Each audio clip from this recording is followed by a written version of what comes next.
We often think of football when we think of concussions, but girls who play high school soccer are at nearly the same risk for traumatic brain injuries as high school football players. Boys playing high school football suffered the most concussions of any youth sport studied, at just over 10 for every 10,000 practices and games. Girls playing soccer was second at 8.4 per 10,000 times playing. But a recent study shows that rule changes in youth soccer that started in 2016 to reduce concussions are helping. I talked with players, parents, and a physical trainer to see what's working and what families can do to keep kids safe.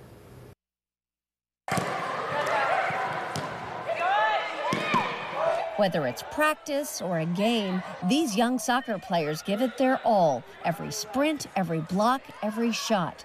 These kids play for the Pittsburgh Riverhounds Soccer Club at the AHN Montour Sports Complex, and they're passionate about the sport. Footwork, goalie, scoring. I like when I have to defend. The games, practicing, and all my teammates. Presley Markage was just 8 when she got a concussion playing soccer after colliding with another player. I started to feel sick in the car.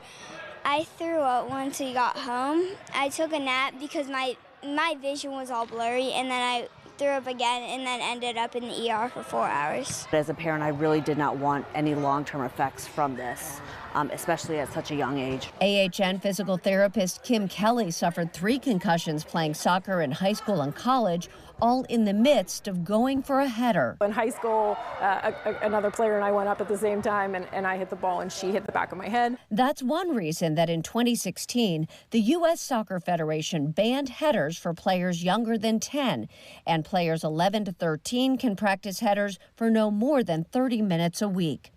A recent report found that since the rule change, there's been a nearly 26% reduction in soccer-related concussions, going from 8.2% of all soccer-related injuries to 6.1%. Mia Duckstein is 15 and says the coaches teach them how to properly head the ball. If you do it the right way, it doesn't hurt, but if you do it the wrong way, it kind of hurts a little bit. The older the players get, the more physical the game gets. Here, you can see how Mia gets hit in the head after another girl heads the ball. The U.S. Soccer Federation also now requires that any time there's a potential concussion, coaches must include the player in an assessment, and if it could be a concussion, they must call in a medical professional. I think it's really important to stop and make sure that they're evaluated so it doesn't get any worse, because there are horrible long-term effects if it continues to happen. If they get hit in the midst of a current concussion or a fresh acute concussion, then, I mean, potentially it's fatal. We see that those kids, too, have a prolonged recovery, higher risk of prolonged headaches, prolonged symptoms, some higher risks. They're talking about depression, anxiety, things like that. One of the most important things a player should do if they're hit in the head is to be honest about their symptoms. And for parents and coaches to look for subtle signs they may not be telling you about. You have to be honest with yourself, but with everybody else.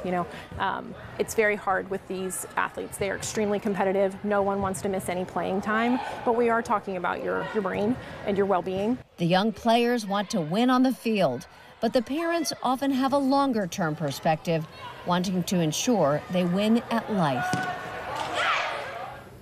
Now, one interesting note from the study, girls had fewer concussions overall, but a higher percentage of their injuries were from concussions, 10% compared to 6% in boys. This could be because of female anatomy. Some boys have thicker skulls and stronger neck muscles, but there's been no scientific consensus. We do have links with more resources on preventing concussions at kdka.com/Kidsburg and kidsburg.org.